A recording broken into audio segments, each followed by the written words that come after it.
Mari kita berdoa mempersiapkan hati kita untuk mendengarkan firman Tuhan. Kami bersyukur ya Tuhan punya Allah seperti Engkau Tuhan. Allah yang begitu mengasihi kami Tuhan. Bahwa Engkau Allah yang turut bekerja di dalam setiap kehidupan kami, di dalam setiap langkah hidup kami. Engkau Allah yang senantiasa menyertai kami. Engkau Allah yang senantiasa Tuhan membuat kami Tuhan terkagum-kagum akan kebesaran Tuhan, mujizat Tuhan, dan kedahsyatan Tuhan di dalam setiap kehidupan kami. Sungguh Tuhan, Engkau Allah yang luar biasa di dalam kehidupan kami. Biarlah puji-pujian kami boleh berkenan di hadirat Tuhan, menyenangkan hati Tuhan.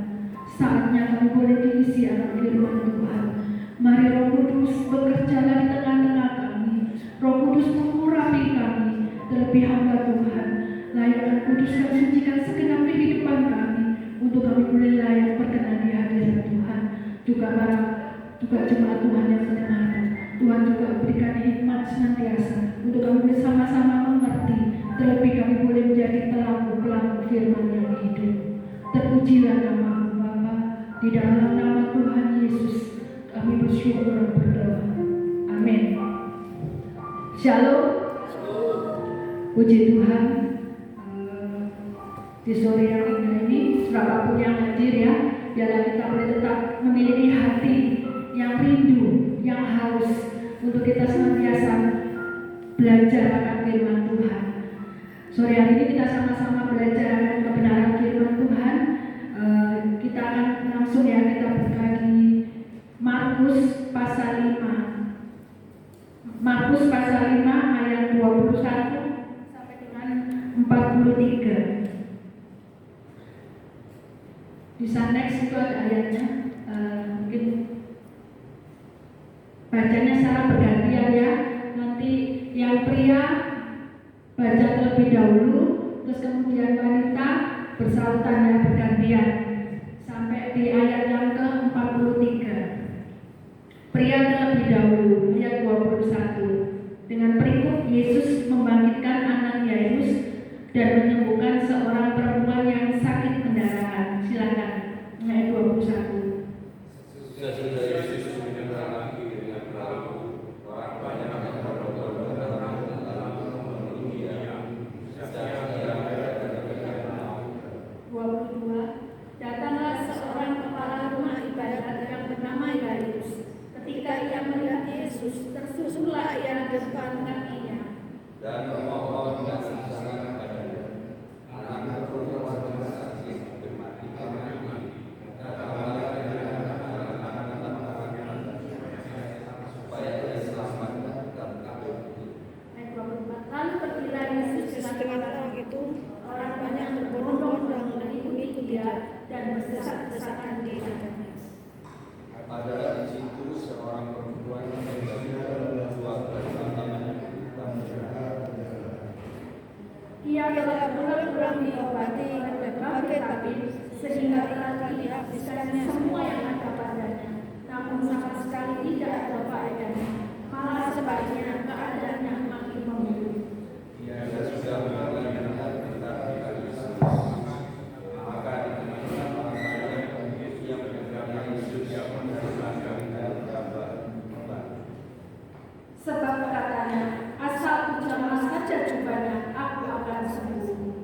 Seketika itu juga berjalan darahnya dan ia merasa bahwa dia sudah sembuh dari penyakitnya. Pada ketika itu juga Yesus mengetahui bahwa ada tenaga yang keluar dari dirinya, lalu ia berpaling di tengah orang banyak dan bertanya, siapa yang menjamah jubahku? Murid-muridnya menjawab, engkau melihat bagaimana orang-orang ini berdesak-desakan dekatnya, dan engkau bertanya siapa yang menjamahku. Lalu ia memandang sekelilingnya untuk melihat siapa yang telah melakukan hal itu. Perempuan itu yang menjadi takut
tetapi mereka mentertawakan dia. Maka diusirnya semua orang itu. Lalu dibawanya ayah dan ibu anak itu, dan mereka yang bersama-sama dengan dia masuk ke kamar anak itu.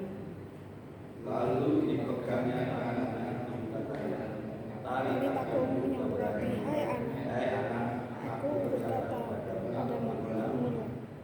Seketika itu juga anak itu bangkit berdiri dan berjalan, sebab umurnya sudah 12 tahun. Semua orang yang hadir sangat takjub. Dengan syarat dia berpesan kepada mereka supaya jangan seorang pun mengetahui hal itu. Lalu dia menyuruh mereka memberi anak itu makan.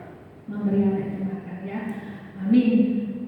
Firman Tuhan cukup panjang, tapi saya berharap saudara tidak bosan untuk membaca firman Tuhan yang meski panjang. Karena apa? Firman Tuhan ini adalah air hidup, sumber kehidupan. Karena tanpa firman Tuhan kita nggak mampu. Tanpa firman Tuhan kita nggak bisa hidup. Karena apa? Karena hidup kita ini, ya tuntunannya ini adalah firman Tuhan. Sekalipun pembacaan ayat sore ini cukup panjang, tapi Bapak Ibu dari cerita Alkitab ini saya percaya Bapak Ibu mungkin sudah seringkali ya membaca atau mungkin mendengarkan, mungkin menyaksikan film-filmnya gitu ya.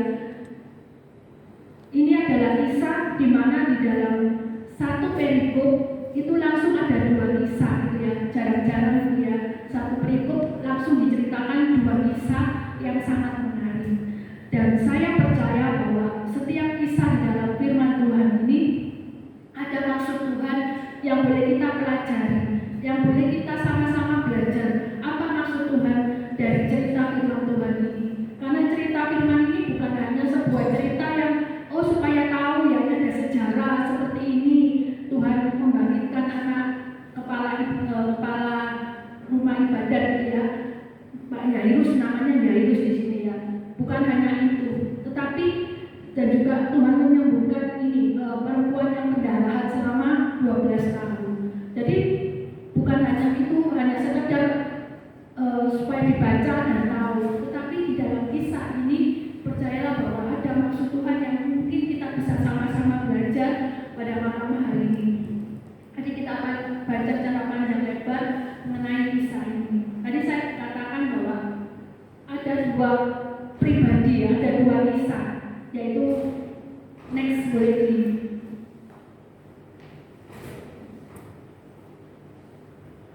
ada dua kisah yang orang satu yaitu Yairus, yaitu seorang kepala ibadat, seorang kepala rumah ibadat. Maksudnya dia adalah gambarannya mungkin kalau sekarang itu seperti mungkin seorang pengurus gitu atau diaken, atau mungkin bisa juga dia adalah seorang majelis gitu ya, seperti itu sih. Dia yang mengatur semua apa yang dibutuhkan atau semua yang perlu diperlukan kalau bisa dulu kan rumah ibadah orang Yahudi. Dan Yairus ini adalah seorang pemuka agama ya. Dia adalah seorang yang rohani, yang tahu tentang firman Tuhan, tahu tentang Tuhan Yesus. Makanya saat dia menghadapi satu pergumulan yang berat, yaitu saat dia menghadapi anaknya yang sedang sakit keras, dia datang kepada Tuhan. Dan yang kedua, pribadi yang tidak kalah pentingnya, yaitu perempuan yang sudah pendarahan selama 12 tahun. Perempuan yang pendarahan ini kalau menurut orang Yahudi, perempuan yang istilahnya itu najis gitu ya. Jadi dia selama, maaf ya, kalau perempuan mengalami pendarahan itu tidak boleh melakukan ritual ibadah atau melakukan suatu ibadah gitu ya, atau kegiatan rohani di zaman Yahudi waktu itu. Jadi seakan semuanya itu dia nggak bisa melakukan apa-apa, dia kepingin juga sembuh ya. Itu mungkin secara itu dia tidak bisa melakukan ibadah, tidak bisa melakukan suatu ritual kerohanian. Tapi di satu sisi juga kalau seorang wanita mengalami pendarahan itu juga adalah suatu, kalau menurut saya ya, karena saya juga wanita, itu kayak penyiksaan gitu ya. Dalam arti penyiksaan bukan kita ini merasa nggak terima harus mengalami apa nih misalnya ditakdirkan Tuhan harus mengalami menstruasi, tapi dalam arti di sini tidak normal karena pendarahannya itu berturut-turut sampai 12 tahun. Bayangkan wanita aja, kalau saya pernah mengalami hampir sebulan gitu ya, hampir sebulan mengalami pendarahan itu sama sekali nggak enak gitu ya, sama sekali mengganggu sekali ya. Ini 12 tahun, 12 tahun bayangkan dia mengalami penderitaan seperti itu. Dan di waktu yang momen yang spesial ini dia mempraktikkan imannya. Dia meskipun dia mungkin selama ini dia tidak bisa beribadah dengan bebas karena dia sedang punya sakit pendarahan ini, dia tidak bisa melakukan suatu misalnya mau berdoa atau mau datang kepada Tuhan, dia tidak bisa ya. Jadi waktu itu dia akhirnya suatu momen saat Tuhan Yesus masuk di menyeberang lagi dengan orang banyak orang datang mengerumuni dia yang sedang berada di tepi danau. Waktu datang di sini yang pertama yang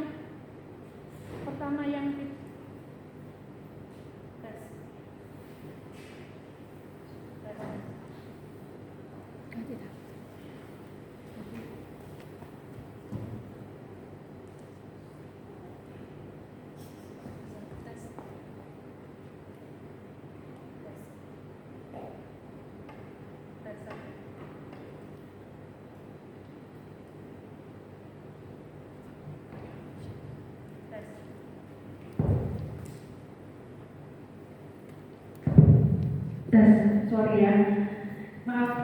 Jadi yang pembelajaran yang pertama yang boleh kita pelajari, seperti tadi saya sampaikan panjang lebar bahwa dua kisah ini, yang pertama yang kita langsung ya di dalam kisah ini apa yang kita dapat pelajari. Yang pertama yang boleh kita pelajari yaitu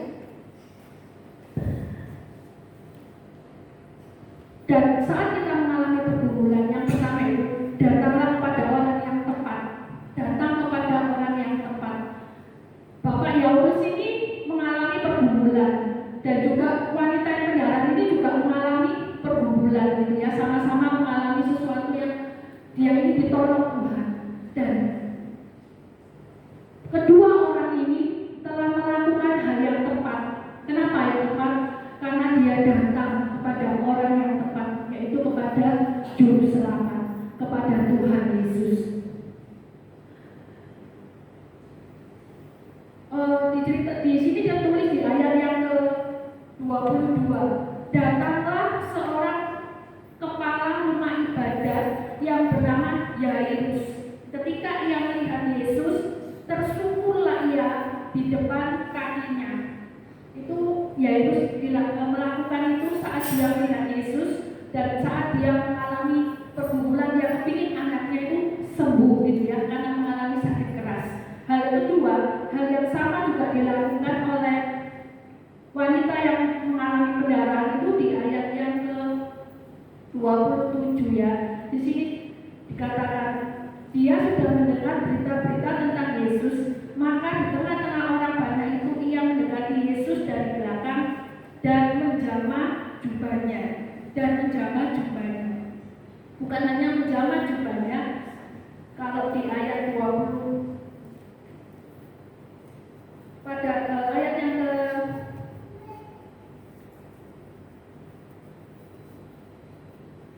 ke-33 ya, perempuan itu menjadi takut dan gemetar ketika mengetahui apa yang telah terjadi atas dirinya. Tampil dan tersungkur di depan Yesus dan dengan tulus memberitahukan segala sesuatu kepadanya.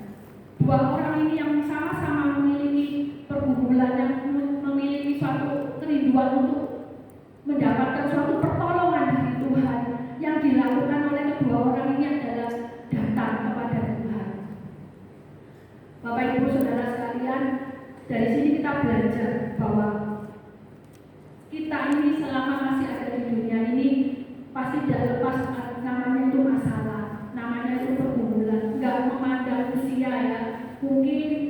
bagi yang punya masalah, bukan hanya yang punya masalah itu kayak kita orang tua yang mungkin punya beban hidup yang banyak itu ya, kita harus menanggung uang sekolah, menanggung uang biaya hidup sehari-hari ataupun dan lain sebagainya.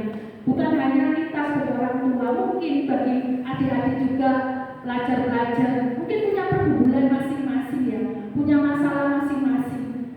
Di sini kita belajar, di saat kita mungkin mengalami sesuatu pergumulan atau mungkin mengalami sesuatu masalah, mari kita datang kepada Tuhan.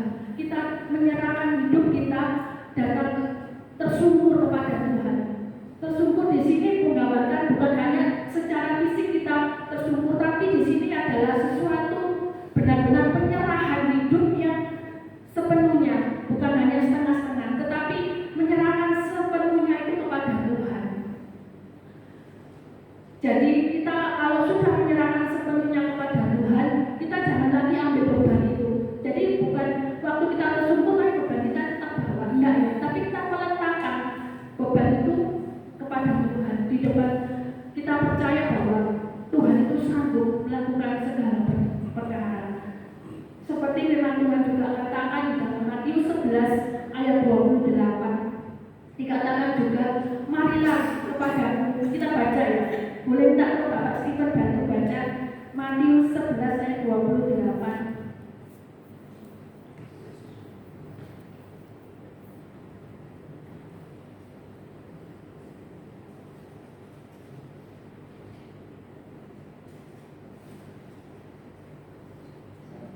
Ayat 28.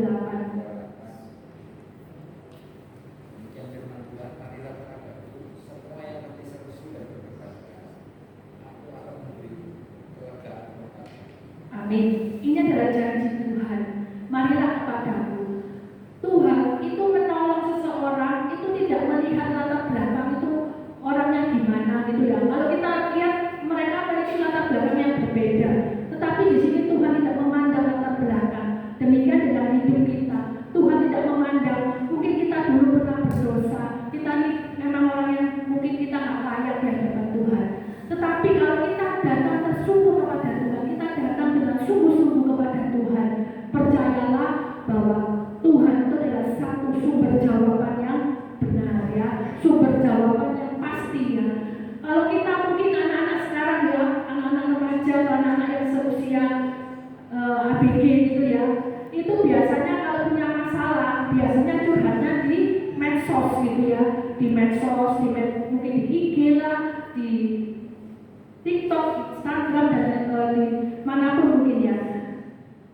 Ya mungkin itu dibilang nggak salah, ya salah ya mestinya, karena itu nggak akan mendapatkan jawaban yang betul.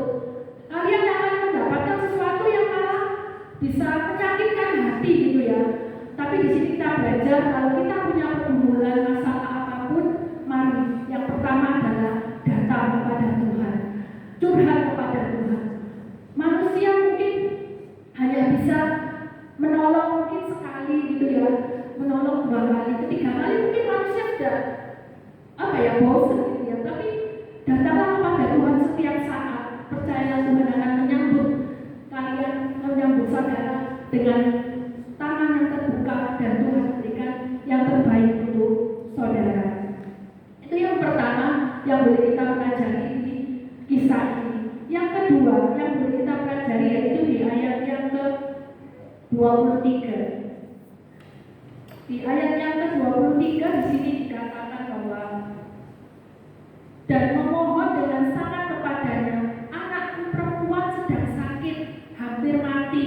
Datanglah kiranya dan letakkanlah tanganmu atasnya supaya ia selamat dan tetap hidup. Itu yang dilakukan Yairus. Yang kedua, perihal yang kedua yang kita boleh pelajari yaitu memiliki iman yang kuat. Memiliki iman yang kuat. Di sini Yairus menaruh imannya kepada Tuhan. Dia percaya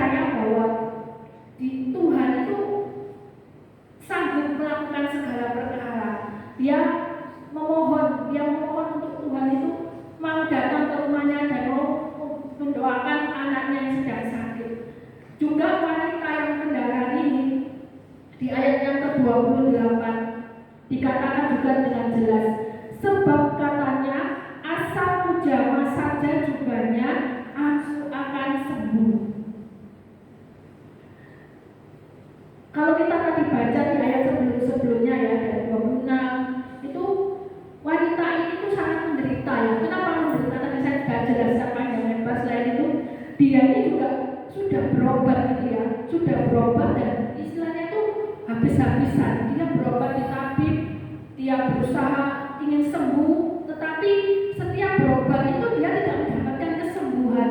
Malah dikatakan di firman Tuhan di sini tertulis bahwa lebih parah gitu ya. Di ayat 26 ya, ia telah berulang-ulang diobati oleh berbagai tabib sehingga telah dihabiskannya semua yang ada padanya, namun sama sekali tidak ada faedahnya. Malah sebaliknya keadaannya makin memburuk gitu ya. Dia sudah berusaha dengan kekuatannya, dengan kemampuannya, dengan mungkin dia punya apa, dia berusaha pokoknya saya mau sembuh. Itu orang yang mengandalkan satu gambaran, mengandalkan hartanya, mengandalkan manusia, tapi semuanya sia-sia gitu ya. Tetapi di ayat yang berikutnya dikatakan 28, asal jamah saja jubahnya aku akan sembuh. Ini ada satu tindakan iman yang dimiliki oleh wanita yang budakan ini. Bapak Ibu Saudara sekalian, percayalah bahwa hidup kita ini hidup oleh percaya gitu ya. Hidup kita ini hanya sepenuhnya mengandalkan Tuhan. Kita ini nggak tahu ke depannya itu seperti apa. Kita nggak tahu kita masa depan kita seperti apa. Nanti kita setelah 5 tahun ke depan kita mau jadi apa, atau 10 tahun ke depan mungkin kita seperti apa, kita nggak tahu gitu ya. Tapi di sini kita percaya bahwa kalau kisah ini sudah tertulis, mereka begitu kuat mengandalkan iman. Seperti tema tadi yang saya tulis tadi, solid fight, itu iman yang kokoh, iman yang teguh gitu ya, iman yang sungguh-sungguh, iman yang tidak tergoyahkan gitu ya. Hari-hari ini tadi saya bincang sama Pak Steven, hari-hari ini memang hari-hari yang sulit, hari-hari yang semua itu kode sambat gitu ya. Dan itu maaf ya, bukan hanya pekerja yang bekerja apa maksudnya ikut orang saja, tetapi juga pengusaha, juga yang punya toko, yang mungkin dulunya rame tokonya, sekarang itu istilahnya itu kacek di dalam arti bahasa Jawa. Kacek itu beda gitu ya, dulunya gampang cari uang, sekarang itu sulit gitu ya. Dan juga kalau kita dengar waktu kita di Solo gitu ya, Sritek itu ya, bayangkan 10.000 orang di PHK, 10.000 orang di PHK itu nasibnya seperti apa? Ya memang pemerintah menjanjikan akan ganti pemimpin gitu ya. Tetapi saudara tahu bahwa hari-hari ini banyak juga orang yang diberhentikan. Di tempat kerja saya juga itu ada efisiensi kerja gitu ya. Efisiensi kerja itu aja sudah 2 orang yang sudah istilahnya dirumahkan, di PHK, padahal menjelang lebaran gitu ya. Karena memang benar-benar hari-hari ini ada yang lumayan bukan lumayan sukar gitu ya. Jadi adik-adik yang masih muda-muda, kita juga sama-sama gitu ya, kerjasama orang tua juga kita curhat. Tapi pengertian gitu ya, karena hari-hari ini cari uang itu enggak gampang gitu ya, cari uang itu sulit. Makanya benar-benar kita andalkan Tuhan. Kalau kita melihat kenyataan, melihat realita yang ada, secara manusia itu takut, Bapak Ibu, takut. Apalagi kalau kalau saya dengar setiap hari suara Surabaya, itu setiap hari loh ya, bukan seminggu sekali atau sebulan sekali, tidak, setiap hari itu kejahatan itu terus gitu ya, pencurian lah, penipuan lah, orang yang mungkin dulunya itu bekerja atau kepercayaan saja loh, itu bisa loh menipu atau membawa lari uang bosnya atau mobil bosnya dan sebagainya, seperti itu. Karena apa? Karena memang benar-benar masa-masa sulit. Jadi orang itu istilahnya mata gelap gitu ya, tidak berpikir panjang, karena mereka butuh makan, butuh hidup gitu ya. Ya itu ada satu gambaran kenyataan yang ada. Tetapi di sini kita belajar untuk kita memiliki iman yang kuat. Kita percaya bahwa mungkin sekalipun orang bilang mustahil gitu ya, tetapi bagi Tuhan itu ada yang mustahil. Saya percaya bahwa setiap orang-orang yang takut akan Tuhan, orang-orang yang mengandalkan Tuhan, itu akan mendapatkan mujizat-mujizat. Amin. Akan mendapatkan hal yang kemustahilan itu akan terjadi di dalam Bapak Ibu Saudara sekalian ya. Jadi di sini kita belajar bahwa kita harus memiliki iman yang kuat. Terlebih di hari-hari seperti ini, iman kita harus kuat. Jangan iman kita ini mulai loyo atau kita jauh dari Tuhan, atau mungkin malah kita meninggalkan Tuhan. Barusan juga tadi sore baru bincang ada seorang yang lumayan terkenal dokter gitu ya. Karena ketenaran, mungkin karena itu ketenarannya atau apa, sehingga dia harus mualaf gitu ya, imannya harus dijual. Tapi biarlah kita sama-sama belajar. Mari kita kuatkan iman kita, tetap percaya bahwa Tuhan itu sanggup melakukan segala perkara dalam hidup kita. Amin. Itu hal yang kedua yang boleh kita pelajari. Hal yang ketiga, dari kisah ini apa yang kita boleh pelajari? Di ayat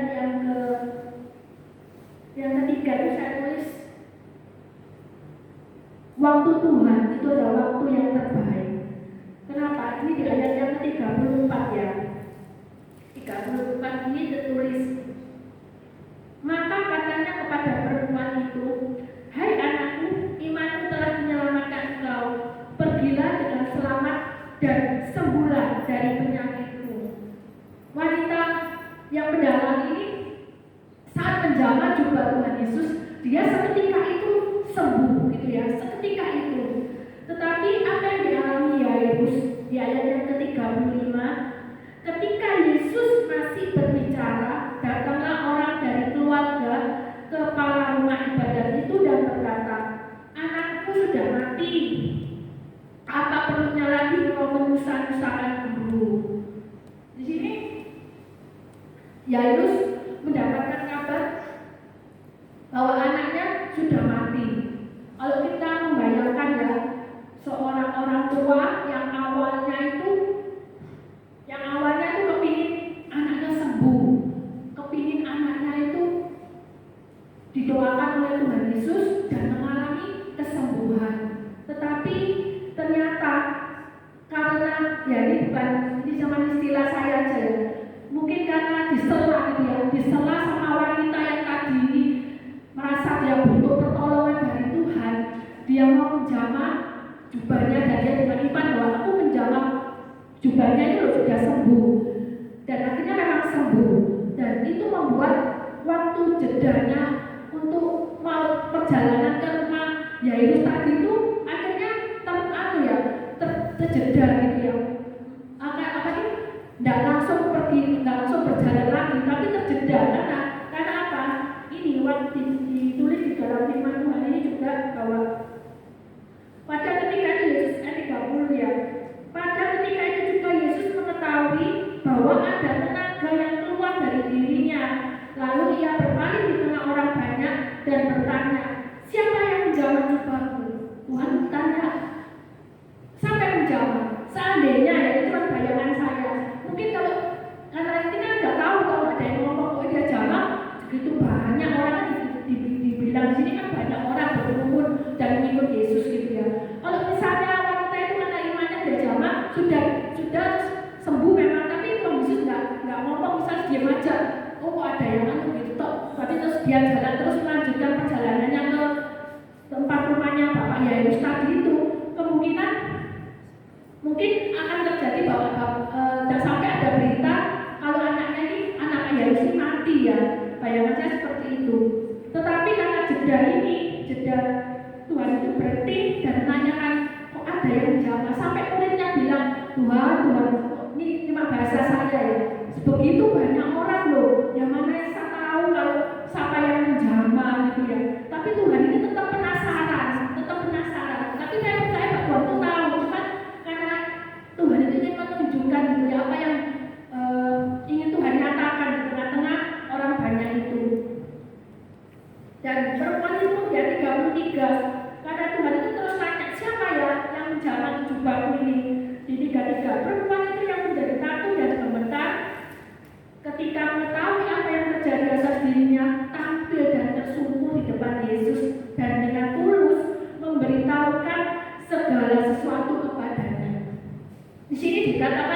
memberitahukan segala sesuatu kepadanya.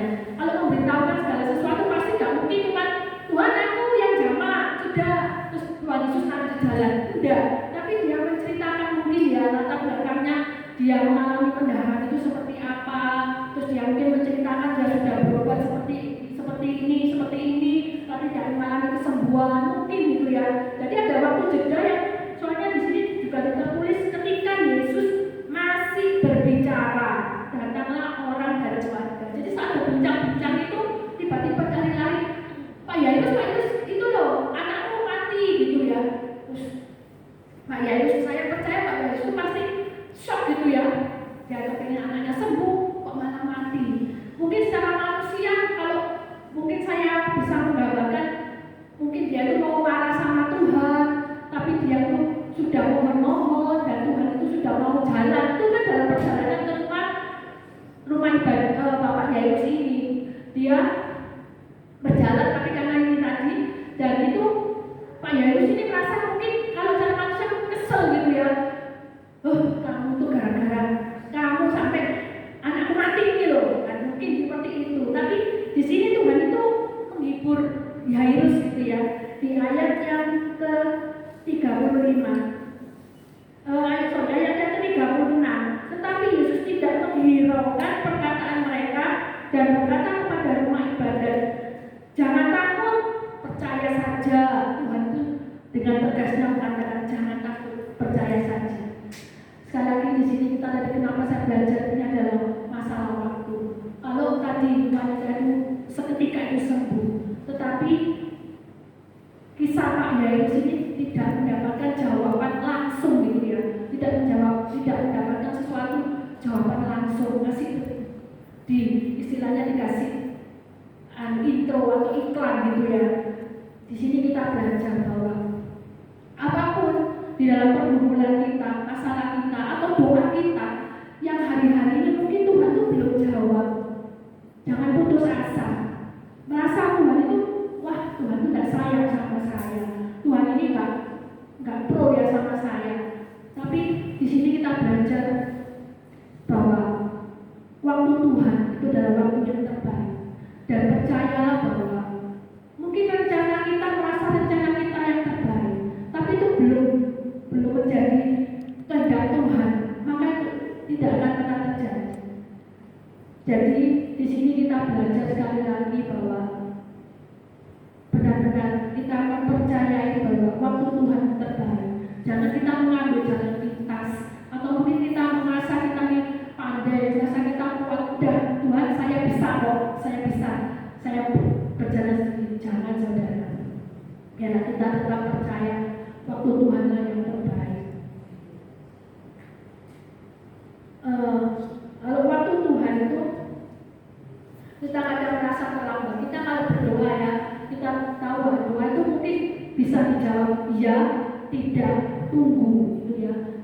Jadi di sini kita belajar untuk kita memahami kalau saat kita berdoa kepada Tuhan, saat kita memohon kepada Tuhan, kita jangan mungkin suatu saat doa kita itu langsung bisa kita minta doa gitu ya, misalnya Tuhan saya nanti pulang kepingin makan McD gitu ya, terus ketika itu juga terkabul makan, ternyata ada yang traktir McD gitu ya, itu mungkin instan ya doa kita sebentar, ternyata ada yang traktir McD. Itu suatu anugerah seperti yang Pak Sipil katakan, kemurahan gitu ya, anugerah, minta doa langsung terkabul. Tapi ada saatnya Tuhan bilang tunggu, ada saatnya Tuhan bilang tunggu. Ataupun Tuhan juga kadang doa kita, Tuhan juga katakan tidak gitu ya, tidak, kamu doamu tidak sesuai dengan kehendak, itu bisa. Jadi intinya bahwa kita sebagai orang percaya, apapun yang kita hadapi, pergumulan apapun, mari kita percayakan benar-benar doa yang kita doakan ini kepada Tuhan, dan biarlah kita serahkan kepada Tuhan, dan Tuhan yang menjawab indah pada waktunya. Amin. Itu yang ketiga ya.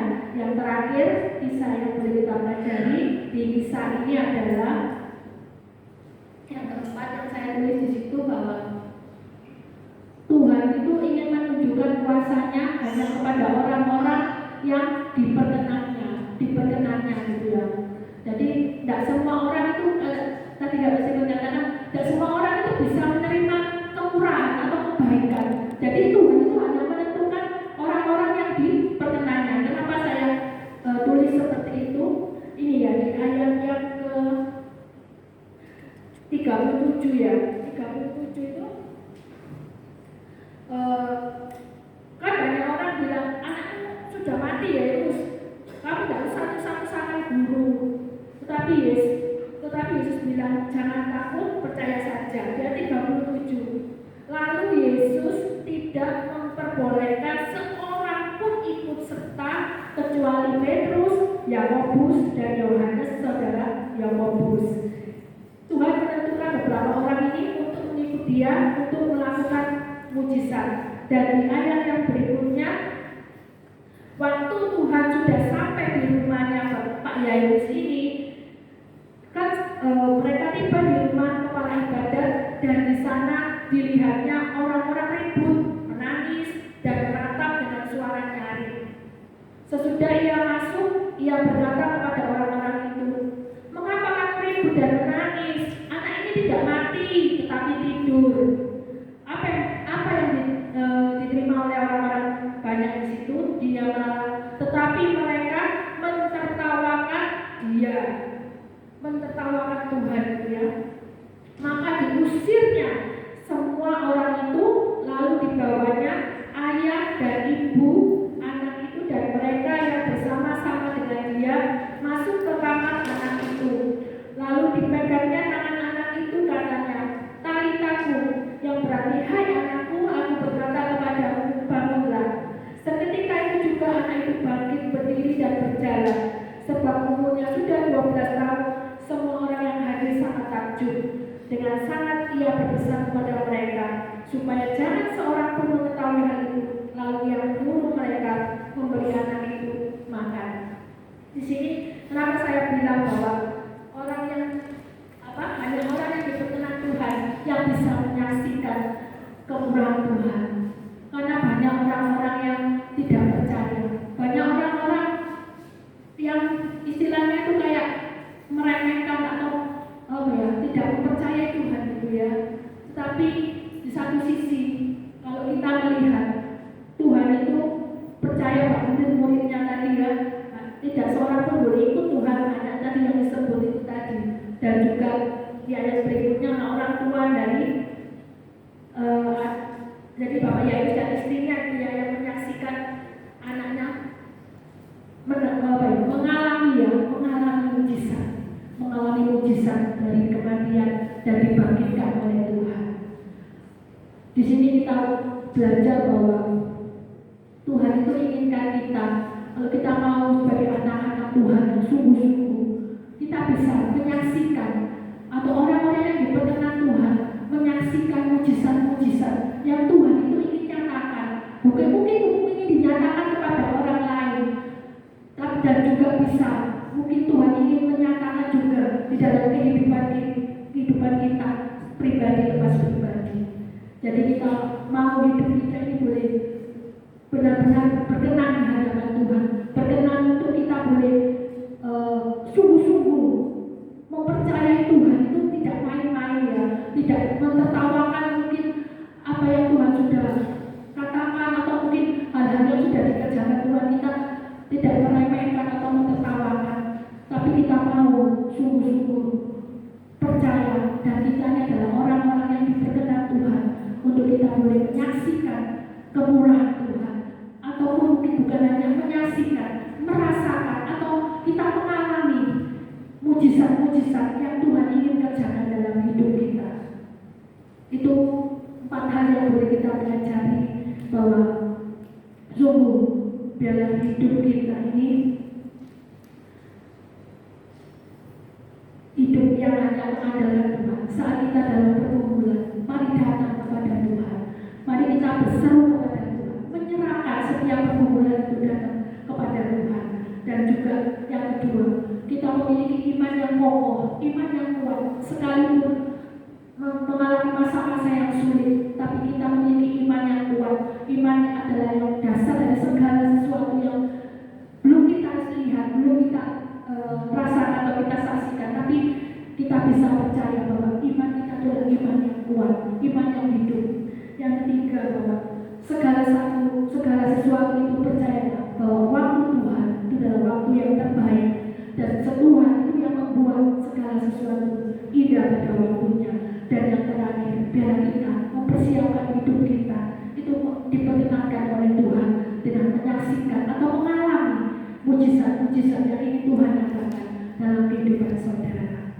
Amin. Biarlah firman Tuhan yang sederhana ini boleh kita sama-sama pahami, dan sebelumnya saya dituntut bisa kita sama-sama naikkan pujian hidupku Mengenali firman.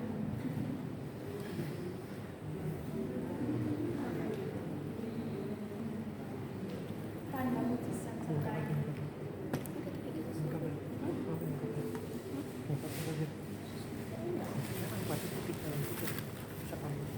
Waktu selanjutnya saya serahkan